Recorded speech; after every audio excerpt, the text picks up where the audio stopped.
As the clock of progress ticked steadily into the Victorian era, society found itself ensnared in a tangled web of morality, law, and the pursuit of scientific enlightenment. This was a time marked by stark contrasts, a period from 1837 to 1901, where the gleaming veneer of propriety masked a morbid fascination with crime and the macabre. In the dimly lit alleyways of London, where the fog seemed almost complicit in shrouding acts of villainy, a new breed of crime emerged.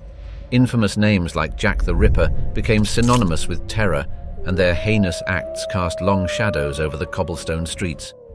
But beyond the sensational newspapers of the time, a more systemic form of horror was unfolding within the cold, sterile walls of correctional institutions. Within this world, the justice system was as rigid as the societal norms, with punishments often severe and unforgiving. Debtors' prisons, like the Marshalsea, infamous for incarcerating the father of Charles Dickens in 1824, were overflowing. Meanwhile, transportation to penal colonies in Australia, a practice that peaked in the 1830s, saw thousands banished for crimes as trivial as stealing bread. Amidst this landscape of judicial severity, the Anatomy Act of 1832 emerged as a grim solution to a macabre problem. Before this act, only the bodies of executed murderers were legally available for anatomical study, leading to a gruesome black market of body snatching. This act, however, permitted the legal dissection of unclaimed bodies from workhouses and hospitals, inadvertently deepening the divide between the affluent and the poor. How many poor souls fell prey to this law, regarded as mere tools for scientific advancement? How did families feel, knowing their loved ones might be dissected in the name of progress? Charles Dickens, the era's most prolific chronicler, once quoted, "Murder is always a mistake. One should never do anything that one cannot talk about after dinner." This statement underlines the grim reality of crime during the Victorian era, a period when propriety and appearances often concealed the darker underbelly of society. Join us as we delve into the gaslit streets of Victorian England, where the line between progress and morality was as blurred as the fog over the Thames. Welcome to the Diary of Julius Caesar. Shadows in Whitechapel, the enduring mystery of Jack the Ripper. In the annals of crime history, few names invoke as much fascination and horror as Jack the Ripper. This shadowy figure, whose identity remains shrouded in mystery, emerged from the fog-laden streets of Victorian London to commit a series of chilling murders that have captivated the world for over a century. The year was 1888, a time of stark contrasts in London. The city, a bustling hub of the British Empire, was also a place where poverty and wealth existed side by side. In the East End, in the district of Whitechapel, the darker side of the city thrived.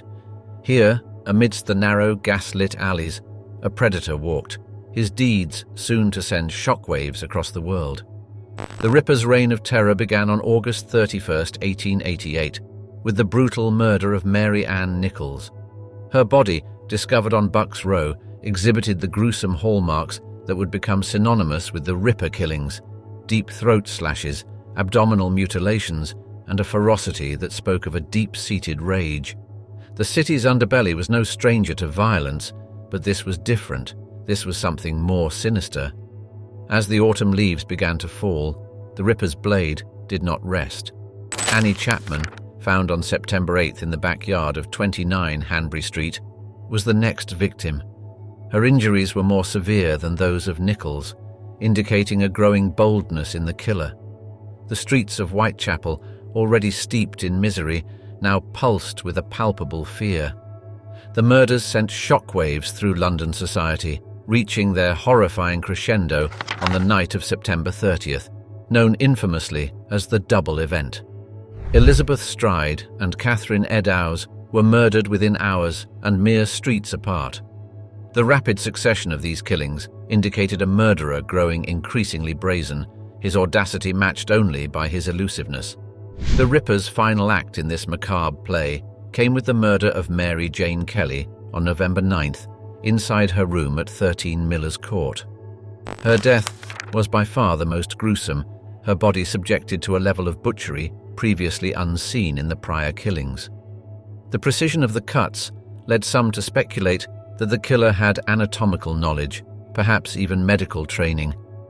This chilling thought only added to the enigma of his identity.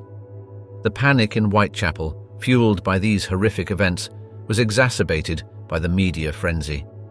Newspapers, both local and international, provided lurid details of the killings, their sensational reporting stoking the fires of fear and fascination. The Ripper, meanwhile, seemed to revel in this notoriety, allegedly sending taunting letters to the police and press, including the infamous "From Hell" letter received by George Lusk of the Whitechapel Vigilance Committee. These letters, brimming with chilling boasts and grim humor, further mystified the Ripper's persona. As the investigation unfolded, led by figures like Inspector Frederick Aberline of Scotland Yard, a myriad of theories and suspects emerged. From butchers to doctors, from local residents to foreign sailors, the list of potential culprits seemed as varied as it was inconclusive. The police, despite their efforts, found themselves mired in a fog as thick as that which enveloped the streets of Whitechapel. The Ripper's identity spawned endless speculation. Prominent theories posited suspects such as Montague John Druitt, a barrister with a troubled mind, Aaron Kosminski, a Polish barber with a history of mental illness, and even Walter Sickert, a renowned painter whose artwork some believed contained cryptic clues to the killings. Each theory had its proponents, but none brought the certainty needed to close the case. As 1889 dawned, the Ripper's shadow receded from the streets of Whitechapel, leaving behind a legacy of fear and fascination that endures to this day. The Ripper had vanished as mysteriously as he had appeared, his identity hidden behind a veil of time and legend. The shadow of the gallows, the bloody code in Victorian England. In the early years of Victorian England, a draconian legal system cast a long, dark shadow over the land. Known infamously as the Bloody Code, this set of laws, rooted in centuries of legal evolution, reached its zenith in the 19th century, marking an era where justice was often swift, severe, and final. The Bloody Code was a grim tapestry of statutes, where a staggering array of crimes, many trivial by today's standards, were punishable by death. The origins of the Bloody Code date back to the late 17th century, but it was during the early Victorian period that its presence was most acutely felt. At its peak, over 200 offences carried the death penalty. This harsh legal framework was a reflection of the social and economic anxieties of the time. It was a period marked by rapid industrialization and urbanization, leading to growing social disparities and unrest. The ruling class, in response, fortified the legal system to protect property and social order, often at the expense of justice and proportionality. The range of capital offences under the Bloody Code was astonishingly broad.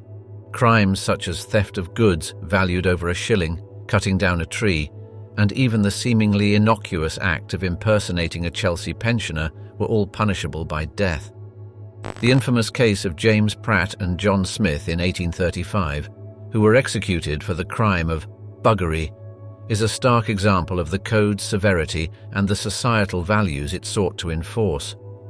The implementation of the Bloody Code often resulted in public executions, spectacles that drew large crowds. The case of Eliza Fenning in 1815 is illustrative. Convicted of attempting to poison her employer's family, a charge she vehemently denied, Fenning's execution at Newgate Prison attracted thousands of onlookers, many of whom believed in her innocence. Her case sparked public debate and outrage, highlighting the growing discontent with the Bloody Code's merciless nature. The infamous Judge Jeffreys, known as the Hanging Judge, was a notorious enforcer of the Bloody Code. His legacy, particularly his conduct during the Bloody Assizes of 1685, exemplified the ruthless application of these laws. While his actions predated the Victorian era, his shadow loomed large in the collective memory, symbolizing the mercilessness of the judicial system. The Bloody Code's existence was not without its critics, even from within the establishment. Sir Samuel Romilly, a legal reformer, began to challenge the code's brutal nature, famously stating, The law which inflicts capital punishment for a theft of 40 shillings in a dwelling house appears to me to be savage and inhuman. His efforts, though initially met with resistance, eventually led to the gradual repeal of many of these draconian laws. Romilly's work laid the groundwork for a more humane and rational legal system, though change was slow and often met with opposition from those who feared that leniency would lead to increased lawlessness. As the 19th century progressed, the bloody code began to unravel. The growing sentiment against capital punishment, spurred on by the cases of wrongful conviction and public execution spectacles, led to a re-evaluation of the system. The severity of the code was increasingly seen as not only morally untenable, but also ineffective as a deterrent to crime. This change in perspective was partly influenced by the work of writers and intellectuals who highlighted the injustices and absurdities of the system. Charles Dickens, with his keen social commentary, often critiqued the harshness of the legal system. In Oliver Twist, 1837, he poignantly highlighted the absurdity and cruelty of the law through the plight of his characters. The shift in legal philosophy was gradual but unmistakable. By the mid-19th century, many of the capital offences were abolished, significantly reducing the scope of the death penalty. This period marked a turning point as society began to question the value of harsh punishments and started to consider alternative approaches to crime and punishment. The gallows shadow, public executions in Victorian England. In the tapestry of Victorian England, a period marked by its strict morals, industrial progress, and grand empire, there existed a starkly contrasting tradition that drew crowds in their thousands: public executions. This spectacle, a blend of justice and theatre, persisted as a common practice until 1868, painting a vivid and often gruesome picture of societal norms and the value of human life in the 19th century. The Victorian era, spanning from 1837 to 1901, was a time of significant change. Yet, amidst this transformation, the ritual of public hangings remained a constant until the latter half of the century. These events were not mere acts of justice. They were social gatherings, ingrained in the fabric of society, where the boundaries between entertainment and morality were blurred. For instance, the hanging of Edward Oxford for attempting to assassinate Queen Victoria in 1840 attracted a large crowd, reflective of the public's mixed fear and fascination with regicidal mania. Public executions were held outside prisons, like Newgate in London, where the gallows stood as an ominous symbol of the law's finality. On execution days, the area would transform into a bustling hub, teeming with people from all walks of life. Vendors sold food and souvenirs, children played between the crowds, and people jostled for the best view of the gallows. It was a macabre festival atmosphere, underpinned by a collective fascination with death and justice. One of the most notorious executions was that of William Palmer, known as the Rugeley Poisoner. Convicted of poisoning his friend John Cook in 1856, Palmer's execution drew an estimated 30,000 spectators, a testament to the public's appetite for such spectacles. The case had gripped the nation, with Palmer's cold demeanour and the heinous nature of his crimes adding to the morbid allure. The execution of Frederick and Maria Manning in 1849 was another event that captured public attention. The couple, convicted of murdering Maria's lover, were hanged side by side, a rarity that added to the spectacle's grim appeal. Thousands gathered, with Charles Dickens among the spectators, later expressing his revulsion at the scene, famously remarking, "I believe that a sight so inconceivably awful as the wickedness and levity of the immense crowd could be imagined by no man."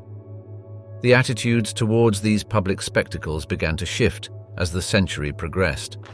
The emergence of a more robust press played a significant role in this transformation. Newspapers, which were becoming increasingly popular, began to criticize the practice, highlighting its inhumanity and the unseemly behavior it encouraged among the masses.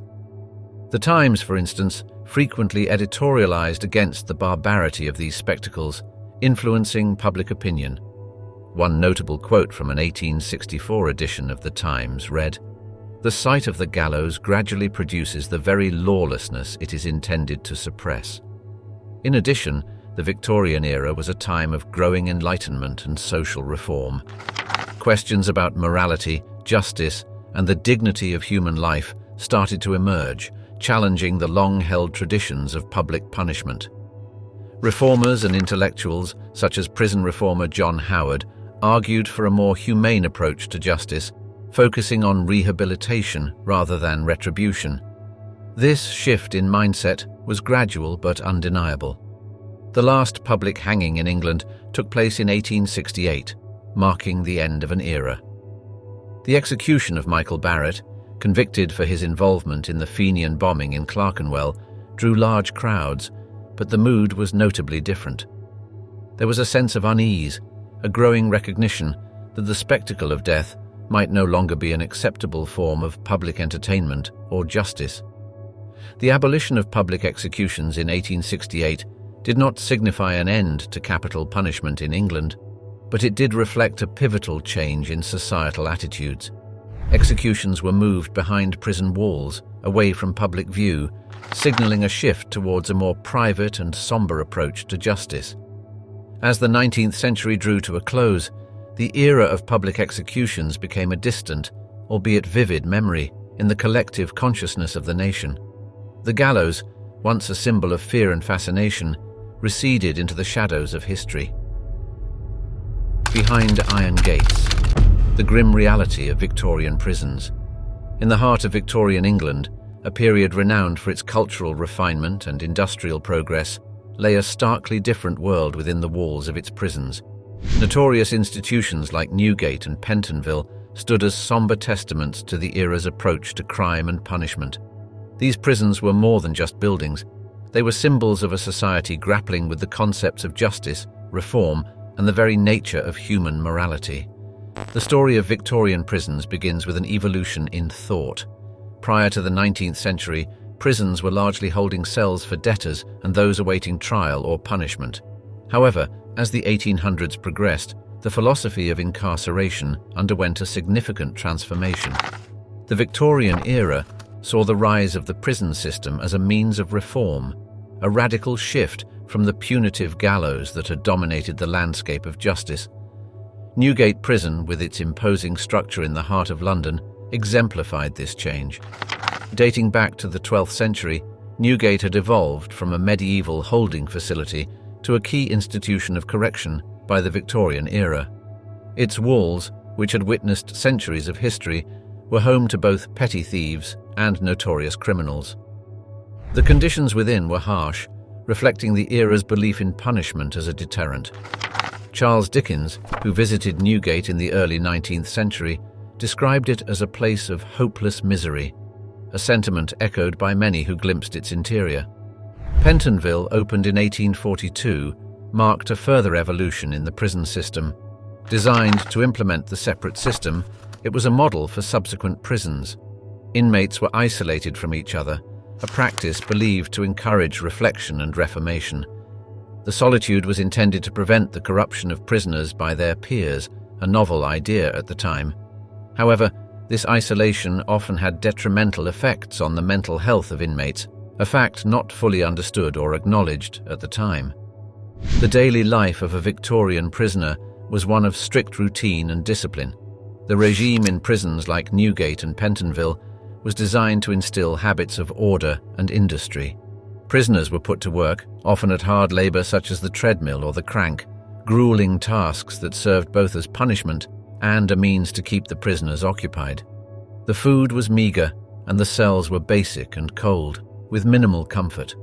It was a life that Thomas Hardy poignantly captured in his novel Tess of the D'Urbervilles, where he describes the prison as a place where the sun never seems to shine. The Victorian prison system was not without its reformers and critics. Elizabeth Fry, a notable figure of the time, worked tirelessly to improve the conditions for female prisoners and their children. Her efforts led to the establishment of the Association for the Improvement of the Female Prisoners in Newgate, which focused on providing basic education and moral instruction. Fry's work highlighted the often overlooked plight of women in the criminal justice system, and laid the groundwork for future reforms.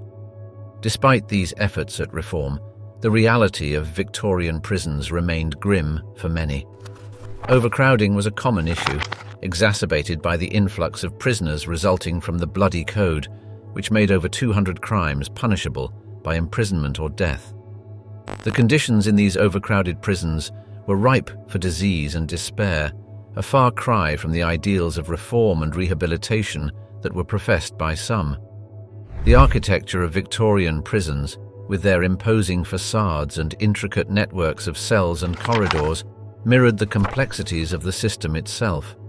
These structures were designed to intimidate and impose order, with high walls and narrow windows, reinforcing the sense of confinement and surveillance. The infamous Pentonville prison, with its radial design, allowed for constant observation of inmates, a physical manifestation of the philosophy of control and discipline that underpinned the system. Shadowed truths, the Anatomy Act, and the dark world of body snatching. In the early 19th century, a macabre shadow was cast over the medical world of England. This shadow was born from a grisly practice, one that intertwined with the noble pursuit of medical knowledge: body snatching. The Anatomy Act of 1832, a pivotal but controversial piece of legislation, emerged as a response to this dark and clandestine trade, altering the course of medical science and public perception of the dead. Prior to the Act, the dissection of human bodies for medical research in England was heavily restricted, limited mainly to the corpses of executed criminals. This limitation posed a significant challenge to medical education and research, as the supply of legally obtained cadavers was grossly insufficient for the growing needs of medical schools. In the shadows of this scarcity, a sinister market flourished. Body snatchers, or resurrectionists as they were ominously called, began to supply medical schools with bodies procured through illicit means. The practice of body snatching involved the theft of corpses from graveyards, often mere hours after burial. The resurrectionists operated under the cover of night, their grisly work shrouded in secrecy. Notable among these were the infamous Burke and Hare, operating in Edinburgh, Scotland, not England, but their actions had a profound impact across the United Kingdom. In 1828, their series of murders, committed with the intention of selling the bodies to medical schools, caused public outrage and highlighted the desperate need for legal reform. The public sentiment towards body snatching was one of horror and revulsion. The desecration of graves struck a deep chord in a society where religious and spiritual beliefs about the sanctity of the human body after death were strongly held. Anecdotes abound of relatives and friends keeping vigil over graves to protect their loved ones from the clutches of resurrectionists. One Londoner was quoted as saying, "The thought of them marauding the graveyards is more terrifying than the plague itself." The trade in corpses became a public scandal, and the outcry reached a crescendo that the government could no longer ignore. The Anatomy Act of 1832 was introduced as a solution to this gruesome problem. Championed by Sir Robert Peel, the Act legalized the dissection of donated bodies and those of unclaimed individuals, particularly the poor who died in workhouses. While this Act was a significant step forward for medical science, allowing for legitimate and much-needed study of anatomy, it also stirred controversy. The Act was seen as discriminatory against the poor, as they were more likely to end up on the dissection table due to their inability to afford private burials or secure their graves. The implementation of the Anatomy Act gradually diminished the practice of body snatching as the supply of legally obtained cadavers increased. However, the Act also exposed societal divisions and raised ethical questions about the treatment of the dead, especially the impoverished. The Act's passage was a reflection of a society grappling with scientific advancement and moral considerations, a balancing act between the needs of the living and respect for the deceased. As Thomas Wackley, founder of The Lancet, noted in 1832, the Anatomy Act was a bill for the rich and against the poor. This period in medical history also saw a shift in the perception of the human body and its utility in advancing medical knowledge. The dissection of bodies, once viewed with suspicion and fear, began to be recognized as an essential component of medical education. Pioneering anatomists like Sir Astley Cooper became renowned for their contributions to medical science, made possible in part by the increased availability of cadavers for study. Cooper, known for his groundbreaking work in surgery, often remarked on the indispensability of dissection, saying, "The dead teach the living." Whistles in the fog, the dawn of modern policing in Victorian London. In the labyrinthine streets of Victorian London, a revolution in law enforcement began to take shape.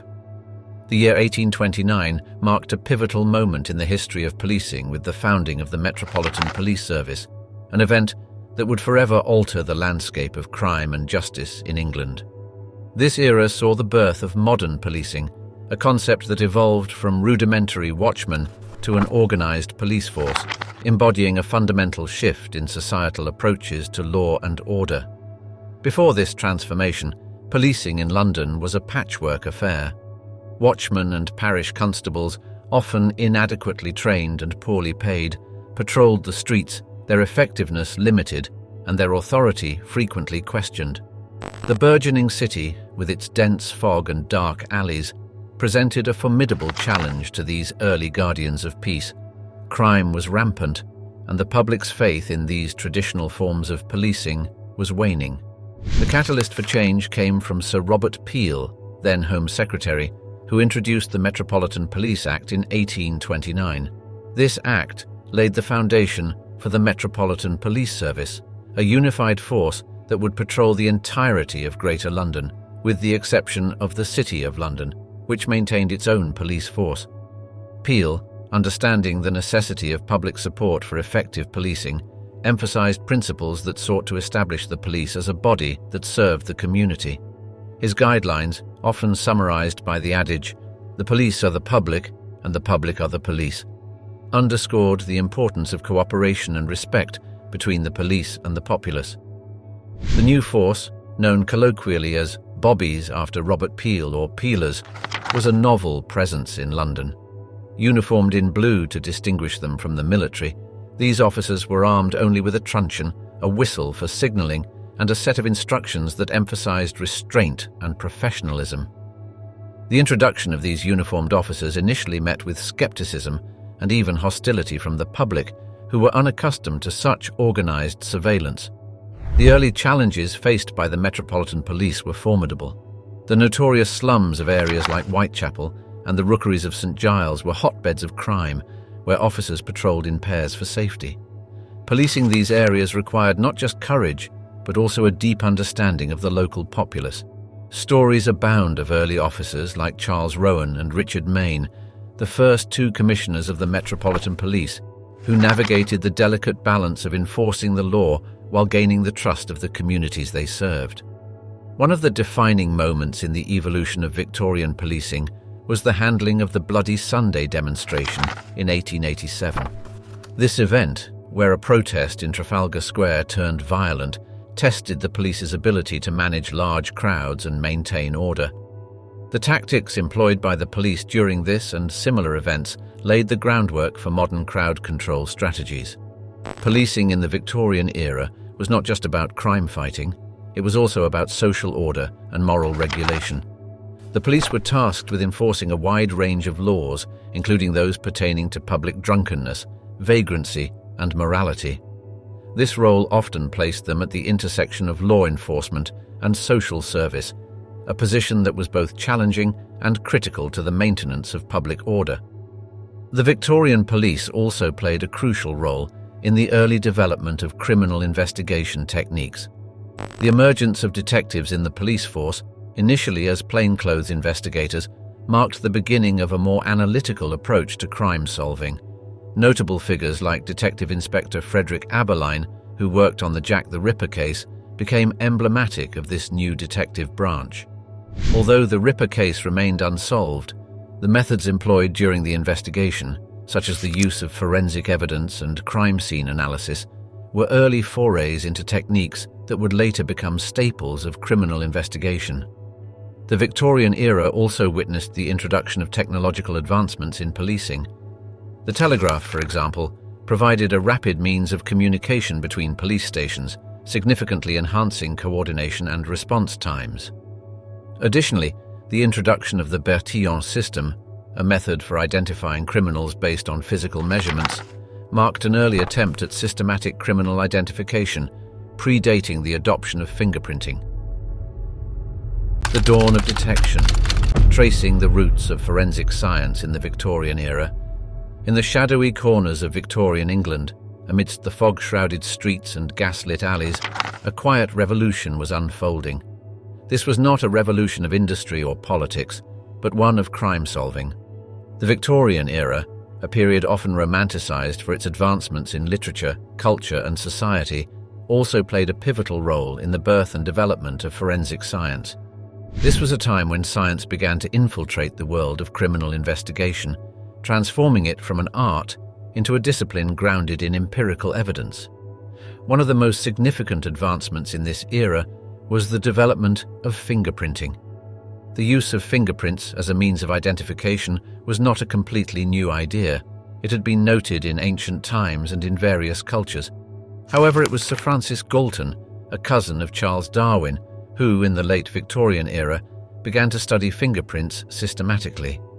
In 1892, Galton published his book, Fingerprints, where he classified fingerprints into different types, establishing their uniqueness and permanence. His work laid the foundations for fingerprint analysis, which would soon become one of the most important tools in crime investigation. Galton famously stated, "Every man's hand is different and gives a different impression as much as the sound of his voice." Another critical area of development in Victorian forensic science was in ballistics, the study of projectiles and firearms. This period saw the beginning of efforts to match bullets to specific firearms, a technique that would later evolve into a crucial investigative tool. Dr. Henry Goddard, a surgeon from London, is often credited with one of the earliest uses of ballistic evidence in 1835. He noted a unique flaw in a bullet that had been used in a murder and matched it to a mold, effectively identifying the murderer. This case marked one of the first instances where ballistic evidence played a key role in solving a crime. The Victorian era also witnessed the birth of toxicology as a forensic discipline. This was largely due to the work of James Marsh, a chemist who, in 1836, developed a test for detecting arsenic in the body. His method, known as the Marsh test, was pivotal in the infamous case of John Bodle, who was suspected of poisoning his grandfather with arsenic. Using this test, Marsh was able to demonstrate the presence of arsenic in the victim's body, leading to Bodle's confession. Marsh's test provided a reliable means of detecting this poison, paving the way for toxicology to become an integral part of forensic science. During this period, the role of the pathologist also began to take shape. Forensic pathology, the study of disease and injury in the context of law, became increasingly important. One notable figure was Thomas Bond, who is often considered one of the first forensic pathologists. His analysis of the victims of Jack the Ripper in 1888 provided one of the earliest examples of offender profiling and showed the potential of forensic pathology in criminal investigations. The Victorian era also saw the emergence of crime scene investigation techniques.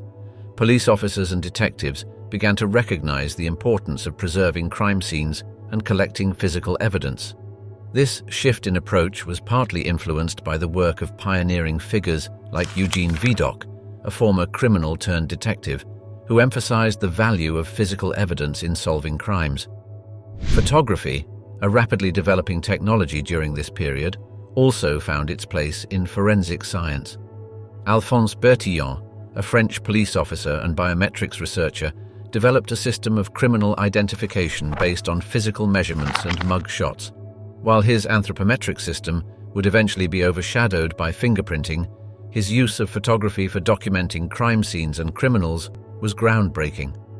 Bertillon once said, "The camera does not lie," highlighting the importance of photographic evidence in capturing immutable truths of a crime scene. The Victorian era's contribution to forensic science was not just about the development of new techniques, it was also about a changing mindset. This was a time when the art of detection began to embrace the rigors of scientific method, recognizing that evidence, rather than intuition, should be the cornerstone of criminal investigation. Figures like Sir Arthur Conan Doyle, through his fictional detective Sherlock Holmes, captured this shift in his writings. Doyle, himself a trained physician, infused Holmes with a scientific approach to detection, often using methods that mirrored real-life forensic techniques of the time. Shadows of infamy, notorious criminals of Victorian England. In the shadowy underbelly of Victorian England, a rogues' gallery of criminals rose to infamous notoriety. Their stories, woven into the fabric of the era, capture a fascinating aspect of Victorian society. These were not just ordinary criminals, they were characters who, through their deeds, became legends in their own right, feared and sometimes even celebrated by the public. One such figure was Adam Worth, known as the Napoleon of the criminal world. Born in 1844, Worth's criminal career was marked by cunning and audacity. He was most famous for the 1876 theft of Thomas Gainsborough's painting, The Duchess of Devonshire. Worth's life of crime spanned continents as he masterminded numerous heists and forged a reputation as one of the era's most skilled thieves.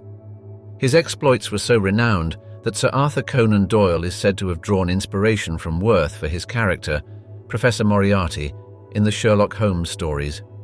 Doyle once remarked, "The criminal is the creative artist, the detective only the critic."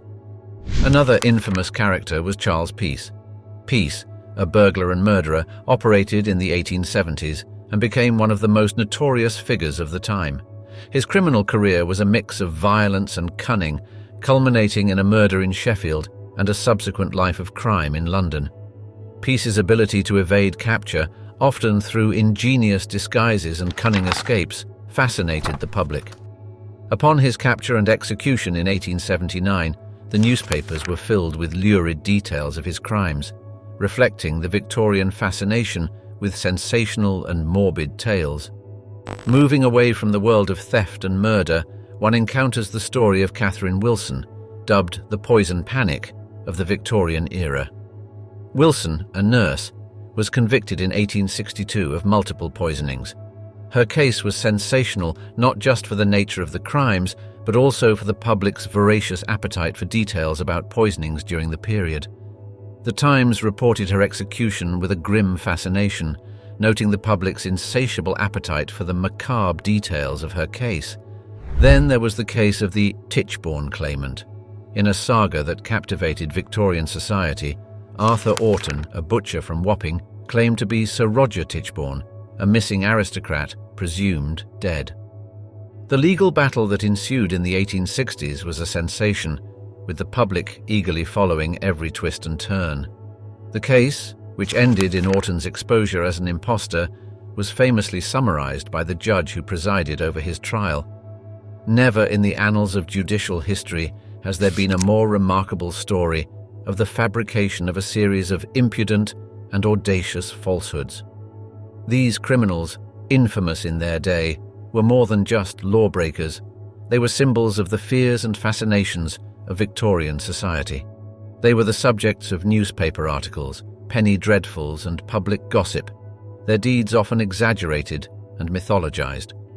The Victorian era, with its mix of rapid social change, evolving law enforcement, and a growing media landscape, provided the perfect backdrop for these figures to become larger than life. Ocean-bound shadows, the tale of transportation to penal colonies in the Victorian era. During the Victorian era, a practice both harrowing and transformative took place, forever altering the lives of many and the fabric of entire societies. This was the era of transportation, a judicial sentence that saw thousands of convicts shipped from Britain to distant penal colonies, most notably to Australia. The journey and life in these colonies were marked by hardship, endurance, and, for some, an unexpected opportunity for a new beginning. The practice of transportation began long before Queen Victoria ascended the throne in 1837, but it was during the Victorian era that it reached its peak and eventually its end. Between 1788 and 1868, over 160,000 men, women, and even children were transported to Australian colonies. Their crimes ranged from petty theft, often a result of desperate poverty, to more serious offences. The Hulks Act of 1776 had set the stage for this, converting old ships into floating prisons, a temporary solution to the overcrowding in British jails that eventually led to the practice of transportation. For many, the sentence of transportation was a fate akin to a death sentence. The journey to Australia was perilous and inhumane, with convicts crammed into the holds of ships for months. The conditions were appalling. Disease, malnutrition, and abuse were rampant. The infamous voyage of the Second Fleet in 1790, where over a quarter of the convicts died en route, exemplified the horrors of these journeys. Upon arrival in colonies like New South Wales, Van Diemen's Land, later Tasmania, and Western Australia, convicts faced a harsh and unfamiliar land. They were put to work in various roles, from building infrastructure to farming and shepherding. Life in the colonies was brutal and unforgiving, with strict discipline and scarce provisions. Convicts endured long hours of hard labour, often in extreme conditions, with punishment for transgressions being severe and swift. Yet, amidst the hardship, a complex society began to form. Not all stories of transportation were tales of woe. For some, it presented a chance for redemption and a new life. Freed convicts, known as emancipists, often went on to lead successful lives, establishing businesses and integrating into the emerging colonial society. The story of Mary Ryby, transported for horse theft at the age of 13, encapsulates this. She later became a successful businesswoman and is today celebrated on the Australian $20 note. The social impact of transportation extended beyond the individual convicts. It played a significant role in the colonisation and development of Australia. The influx of labour helped build the infrastructure of the new colonies, laying the foundations for modern Australia. However, this development came at a significant cost, particularly to the indigenous populations, who suffered greatly due to European settlement. Transportation also had a profound impact on British society. It was seen as a way to not only rid the country of criminals, but also to rehabilitate them through hard labour and the promise of a new life. This duality was captured in contemporary accounts, with some viewing it as an opportunity for moral reform, while others saw it as a brutal and inhumane practice. As Charles Dickens, who vividly depicted transportation in his novel Great Expectations, remarked, "I have been bent and broken, but, I hope, into a better shape." The practice of transportation came to an end in 1868, by which time public opinion and penal philosophy had shifted.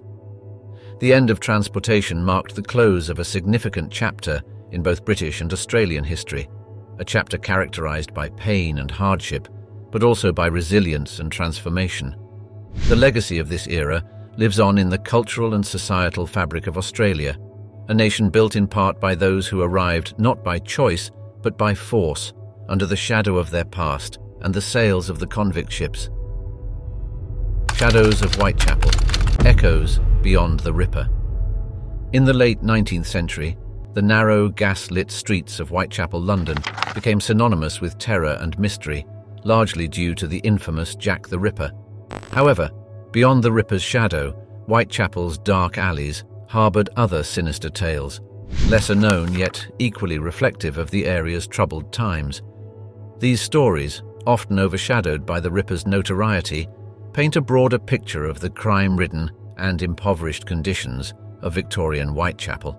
One notable case predating the Ripper was the murder of Emma Elizabeth Smith in 1888.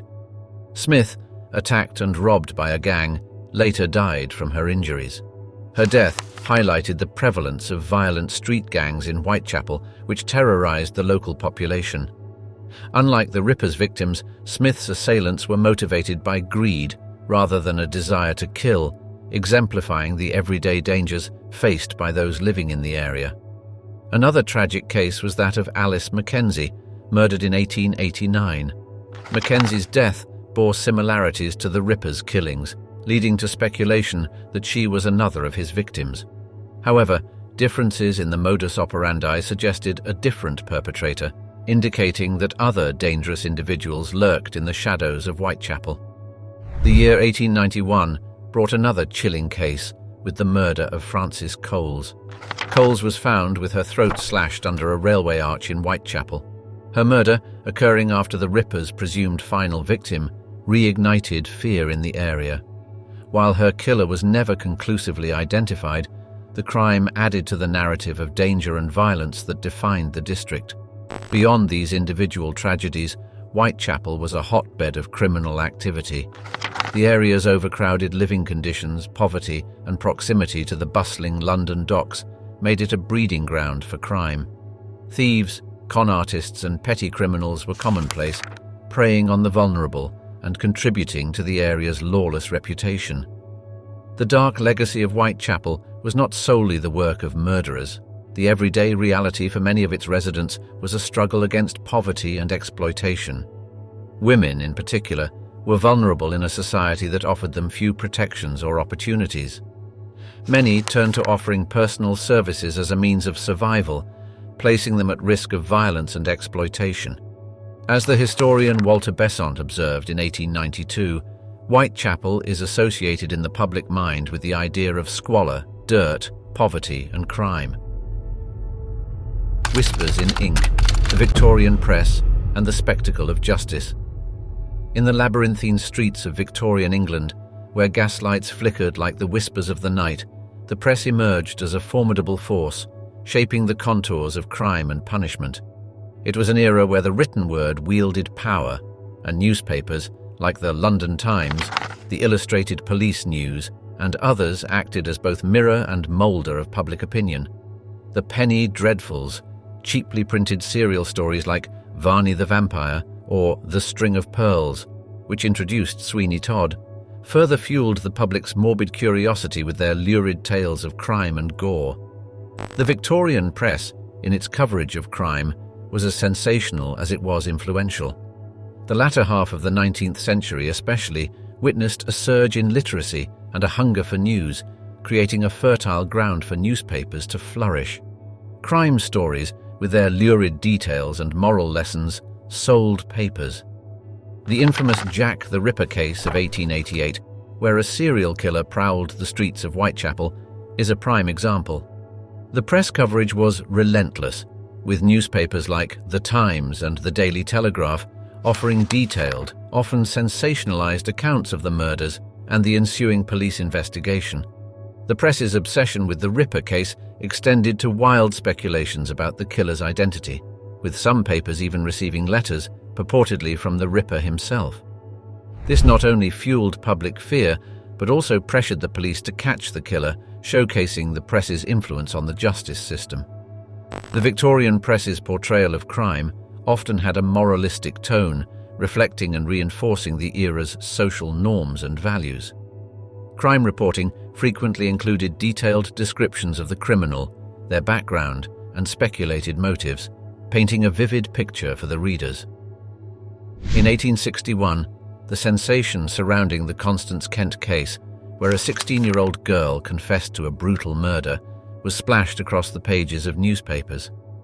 The case, covered extensively by The Times, became a national obsession, with the press scrutinizing every detail of Kent's life and trial. This sensationalism led Oscar Wilde to comment, "The newspapers are making a fortune out of these murders."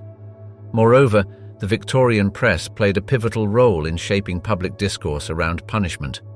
The shift from public to private executions in 1868, a decision influenced by growing public sentiment against the spectacle of public hangings, was extensively covered in newspapers. This transition marked a significant change in how justice was perceived and administered, with the press being a critical conduit of public opinion. However, the Victorian press's approach to crime reporting was not without its critics. Some contemporaries viewed the sensationalism of crime news as a form of moral corruption, feeding a public fascination with the macabre and potentially glorifying criminality. Critics like Matthew Arnold, a prominent cultural commentator of the time, lamented the press's role in creating a spectacle out of crime, fearing it eroded social values. Arnold famously criticized the mass press, stating, "Journalism is literature in a hurry." The media's role in exposing injustices in the legal system also deserves mention. The reporting on the notorious case of Adelaide Bartlett in 1886, who was accused of murdering her husband with chloroform, brought to light several issues in forensic science and legal procedures. The Morning Post and The Times offered extensive coverage, highlighting the ambiguities and deficiencies in the evidence against Bartlett, who was eventually acquitted. This case illustrated how the press could sway public opinion and cast doubt on the infallibility of the justice system. Through anecdotes and detailed reports, the Victorian press did more than just inform. It often sensationalized and dramatized. It was a time when the lines between news reporting and storytelling blurred. For instance, the case of Charles Peace, a notorious burglar and murderer, became a media sensation in the late 1870s. Newspapers like the Illustrated Police News depicted him as a master criminal with almost supernatural abilities. This portrayal not only captivated the public imagination, but also influenced how criminals were perceived, often as larger-than-life figures. The press's role extended to influencing legal reforms. The outcry following the reporting on the wrongful conviction of Adolf Beck in 1896, a case of mistaken identity reported extensively by the Daily Telegraph, led to the establishment of the Court of Criminal Appeal in 1907. It was a testament to the press's power in driving legal change, echoing the words of journalist W.T. Stead, who stated, "If it were not for the reporters, I don't know how we would ever find out anything." Journalists and newspapers of the time, such as W.T. Stead of the Pall Mall Gazette, were not mere observers, but active participants in the narrative of crime and justice. Stead's investigative journalism, particularly his maiden tribute of modern Babylon series in 1885, which involved the exchange of personal services for money in London, led to public outrage and the amendment of laws concerning child welfare and protection. In the cobblestone alleys and smoky pubs of Victorian England, the press was the drumbeat to which the public's perceptions of crime and justice danced. It was a time when newspapers could build or tarnish reputations, incite fear or sympathy, and prompt reform or resistance. The Victorian press did not just report on crime and punishment, it wove them into the fabric of public consciousness, leaving an indelible mark on the annals of history. Bales of daring, the Victorian era's highwaymen and outlaws. In the shadowed folds of Victorian history, there lies a captivating yet complex tale of highwaymen and outlaws. It was an era that, while often portrayed as a time of strict social norms and industrial progress, also had its share of thrilling escapades and lawless adventures. This period, spanning most of the 19th century, witnessed a curious dichotomy where the figures of highwaymen and outlaws were both vilified for their crimes and romanticized in popular culture. The Victorian era was a time of contrasts, where the burgeoning cities and expanding railways coexisted with vast, unpoliced rural areas. It was in these areas that the legend of the highwayman thrived. Though the golden age of the highwayman was primarily before the Victorian era, their legacy endured in stories and songs. One such figure, whose legend persisted into Victorian times, was Dick Turpin. Originally active in the early 18th century, Turpin was immortalized in William Harrison Ainsworth's novel Rookwood, 1834, where his infamous ride from London to York on his horse Black Bess was vividly portrayed, embedding him in the Victorian imagination. This sentiment was echoed by Alfred Lord Tennyson in his poem The Outlaw. "And I'm a weary, weary outlaw, whom men hunt with hound and horn." While the reality of highwaymen was often less glamorous than the tales, their image in popular culture was that of a dashing rogue, a symbol of resistance against authority. This portrayal was a far cry from their actual lives, often filled with violence and desperation. Highwaymen like Turpin were eventually overtaken by the advance of law enforcement methods and changes in transportation, but their mythic status only grew in Victorian popular culture. The Victorian era also saw the romanticization of outlaws in the distant American West, a phenomenon that had a profound impact on the era's culture. Jesse James, a figure known for his bank and train robberies post the American Civil War, became a folk hero. Despite his criminal acts, which included murder, He was often portrayed as a Robin Hood figure, fighting against the perceived injustices of the Reconstruction era. Similarly, Billy the Kid, active in the late 1870s and known for his role in the Lincoln County War, became a symbol of the untamed frontier, despite his violent and lawless ways. The allure of these outlaw figures was further enhanced by the advent of popular literature and theatre. Penny dreadfuls, cheaply produced serial literature, often featured tales of daring highwaymen and outlaws. These stories, though sensationalized, provided an escape for the working-class audience, allowing them to vicariously experience a life far removed from their daily struggles. One notable example is the character of Ainsworth's Jack Sheppard, a novel published in 1839. Based on a real-life, 18th century criminal, the novel's depiction of Sheppard as a charismatic and cunning escape artist captivated Victorian readers. His numerous prison breaks and audacious crimes were the stuff of legend, inspiring plays and further literary works, even though the real Sheppard's life was brutish and short. The Victorian era's fascination with highwaymen and outlaws was also reflected in its art and poetry. Alfred Noy's ballad, The Highwaymen, published in 1906, though post-Victorian, was rooted in the era's romanticized vision of the highwayman. The poem's lyrical quality and tragic romance epitomized the enduring appeal of these figures in the cultural imagination. The reality of these highwaymen and outlaws was often starkly different from their romantic portrayals. Their lives were marked by violence, desperation, and often a grim end. For instance, the real Dick Turpin was eventually captured and hanged in 1739, a far less glorious end than his fictional escapades would suggest. This contrast between reality and romanticism speaks to the Victorian era's complex relationship with crime and rebellion. In Pursuit of Shadows, the dawn of detective fiction in Victorian England. In the heart of the Victorian era, a period marked by rapid industrialization, social upheaval, and global expansion, there emerged a genre of literature that captivated the imagination of the public like never before: detective fiction.